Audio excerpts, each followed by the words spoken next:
Top 10 paraan para kumita ng pera sa online. Hello guys! Welcome back muli sa ating Top 10 channel kung saan tinatalakay natin ang kapanapanabik at kapaki-pakinabang na Top 10 listahan na siguradong makadagdag sa inyong kaalaman. Sa video na ito guys, tatalakayin natin ano ba yung mga Top 10 na paraan para kumita sa online. Perfect ito sa mga mahilig sa fun facts, trending topics at mga informative content. At kung bago ka pa lang sa ating YouTube channel guys, huwag mo naman kalimutang mag-subscribe at i-click na rin ang notification bell para updated ka sa ating mga susunod pa na mga videos. Ano-ano nga ba guys sa mga top 10 na paraan para kumita tayo ng pera sa online? Kumikita ba kayo ngayon? At ano ba ang inyong mga pinagkakakitaan? Kumusta naman ang inyong mga ka-online bracket dyan? Naghahanap ka ba ng paraan para kumita ng pera habang nasa bahay lang? Kung oo ang sagot mo, then this video is for you. Good news, dahil sa video na ito, ibabahagi ko sa inyo ang top 10 na paraan para kumita ka ng pera online.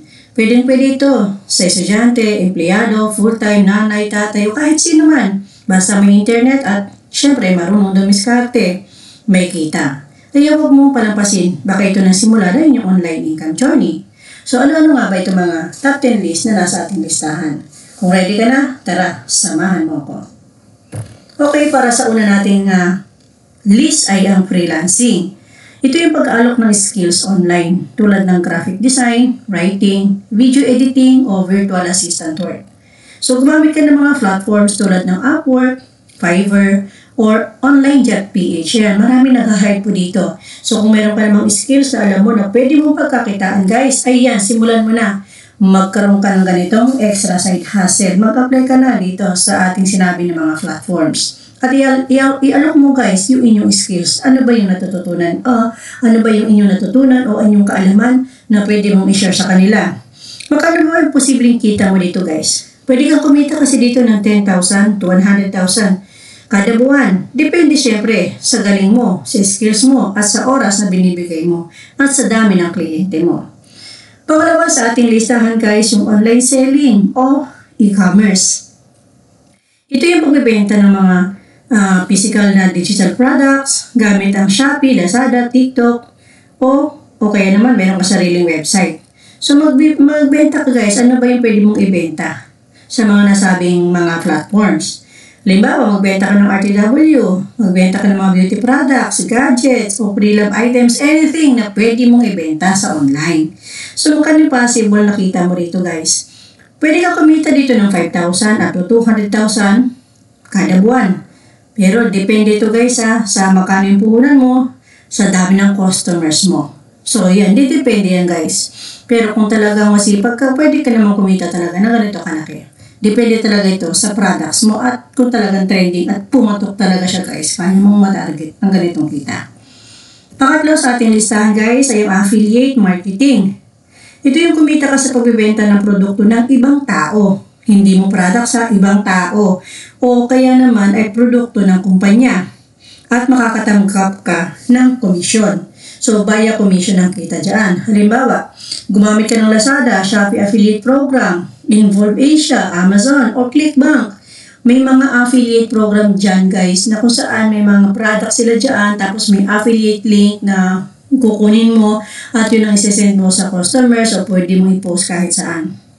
Okay, so magkano ba ang possible kita dito sa affiliate link? Pwede ka kumita ng 1,000 up to 100,000 kada buwan, depende sa masusold mo, no? Depende sa mabibenta mo. Okay, pangapat sa ating listahan guys, ang content creation. Ang content creation tulad ng YouTube, TikTok, Facebook, okay, kahit ano, basta nag-create ka ng content. Ito yung gumagawa ka ng videos, gumagawa ka ng content, at kumikita ka sa views, sa sponsorships, at sa ads. Halimbawa nito yung pag-vlog, o pag-tutors, pagre-react sa mga videos, mga short skit. Magkano ba possible nakita mo dito? 1,000 up to 500,000 guys. Kada buwan kapag consistent ka at talagang maraming views. Ito yung mga nagba-viral talaga guys. Na talagang kumikita talaga sila ng almost 6 digits. Okay? Panglima is ang online tutoring or teaching. Ito yung nagtuturo ka ng online, ng English, o ibang subjects sa mga estudyante abroad. O depende ito sa skills Ano ba yung kaya mong ituro sa online? Halimbawa, mag-apply ka dito sa platforms ng Kadsok, 5-1 Talk, o kaya sa Preplay. So, magkano ba ang possible kita dito guys? 8,000 to 40,000 kada buwan. Depende ito sa mga magiging estudyante mo. Depende ito sa magkano offer ng company, no? Na iyong pagtuturuan. Depende sa offer mo rin na per hour. Okay? So, pang-anim sa ating listahan guys, ang dropshipping. No, ang dropshipping, ito yung magbenta ka ng produkto online kahit wala kang physical stock. Kasi iba yung magde-deliver para sa'yo. Kumbaga, ikaw yung middleman.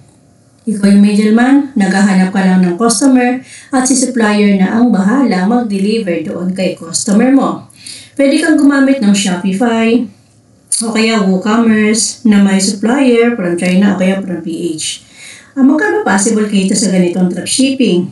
5,000 up to 100,000 per buwan yun kada buwan. So, yan ang possible na income. Depende ito guys sa inyong mga naging sales. Pang-pito sa ating listahan ay ang vlogging o kaya website monetization. So, gumawa ka ng vlog at kumita ka sa ads, no? Yung Google AdSense o kaya sa sponsored post at affiliate links. Halimbawa, ang niche mo tulad ng travel, food, health, at technology. Yan ang niche vlog mo. So, magkano bang pwedeng kitain dito? Nasa around 2,000 up to 10,000 per buwan, no? Per buwan. So, kapag may traffic, ibig sabihin, kapag maraming nagpupunta doon sa website mo, tapos, ayan, marami ka magkakaroon, marami ka magiging viewers din doon sa ginawa mong vlogging o kaya website monetization. Next, sa susunod natin ay ang selling po ng mga digital products, no? Yung selling digital products, ito yung bawa ka ng mga e-books, mga online courses, mga templates, o kaya music na pwedeng i-download. At pag i-download nila, syempre, babayaran nila yon, o diba? Kada download nila. At depende sa inyo offer mo na yan. Halimbawa, gumawa ka sa Kanban mga templates, gumawa ka ng lesson plan, mga planners, mga online tutorials. So, lahat yan may kanya-kanya yung presyo. At ikaw na bahalang magpresyo kung ano yung mga digital products na gagawin mo. So, magkano ba ang possible na kita? Nasa 3,000 at to 200,000 guys per buwan. So, meron talagang kumikita dito ng 6 digit guys. Lalo na yung mga matatagal na gumagawa ng mga digital products. Ang kagandahan sa digital products guys is minsan mo lang siyang gagawin, no? Lifetime mo nang pwede maging passive income siya. As long as na mayroong bumibili doon sa inyong ginawang mga e-books o anumang online o anumang mga digital products na ginawa mo. Okay? Pang-siyam sa ating listahan guys ay ang stock trading o crypto trading. So, pag-trade mo ng stocks o cryptocurrency para kumita ka sa price fluctuations. Halimbawa, gumamit ka ng apps gaya ng Binance, PH, COL, Financial, XM, ano pa ba, lahat ng pwede mong gamitin na pag-trade, no? So, kailangan nga lang dito, marunong ka talaga mag-buy at mag-sell. Kailan ka mag-buy, kailan ka mag-sell. Kasi, risky din ito, gawa na mas malaki ang matatalo sa'yo kapag talagang hindi mo rin alam kung ano ginagawa mo. Okay, so pero kung marunong ka dito sa trading na to guys, mas possibility na mas malaki rin ang kita basta marunong ka talaga. Okay, sa ating pang-last, no? Pang-10 sa ating listahan, syempre ang live streaming. No? So, live streaming with gifts or base pay. No? Base pay. So, kumita ka habang nagla-live, no? Sa apps tulad ng TikTok, sa Kumu, sa Bigo, may base pay at gifts yan. So, kumbaga dito guys is pili ka ng mga application na pwede ka mag-live streaming, tapos habang nagla-live ka, may kita talaga. So, isa sa mga na-experience natin dito is yung C2 Live, tapos yung Nikki, mga ganyan. So, marami application talaga dito guys na pwede mong pagkakitaan. So, pwede ka kumita habang kumakanta, nakipag-chat, nakipag-entertaining ka sa mga followers mo, ini-entertain mo sila, habang may audience, gano'n lang. So, kailan magpapakita na hindi maganda, yung magiging nude ka, no? Hindi pwede yun. So, kailangan dito is be presentable lang. Be presentable. So, yun. Halimbawa, kumanta ka lang. Kung may talent ka naman kumanta, di kumanta ka. Okay? So, yun. Live streaming. At magkano ang possible kita mo dito, guys? Pwede ka kasi kumita dito ng 10,000 at 100,000 kada buwan, lalo na kung may agency ka. Tapos dito lalo na kung masipag ka rin at talaga marami kang magiging gift, no? Kaya kumita talaga din dito ng 6 digit. At meron na rin kumikita talaga dito ng 6 digit, guys. Ayan, mga ka-online, no? Sana may napulot po kayo sa ating video at nakatulong sa inyo ang mga idea o binahagi ko. Tandaan, hindi mo kailangang maging expert agad. Basta magsimula ka at magpursige. Alin sa mga paraan, no? Alin sa mga paraan o kaya idea ang nagustuhan mo. At i-comment mo naman yan sa baba para naman makita rin ng iba at nabasa ng iba. Kung bago ka pa lang guys dito sa ating YouTube channel, huwag mo kalimutang i-like ito at i-share at mag-subscribe ka na rin para mas marami ka pang online income tips na mapapanood. Hanggang sa susunod guys ha, meron po tayong mga digital crafts na for sale, no? Nasa payhip.com/digicrafts yung ating mga digital products guys na mga ginawa. Salamat po sa inyong munting pagsuporta sa aming munting small creator. Sana po guys makapag-avail po kayo alinman doon sa mga nagawa ko na ebook at saka iba pang template at iba pang mga digital products. So, i-click nyo lang po guys ang link sa description, nandiyan na po sa description para may direct na po kayo doon sa ating pong store mismo. Ayan.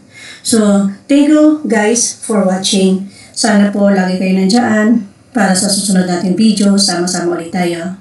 God bless po sa ating lahat.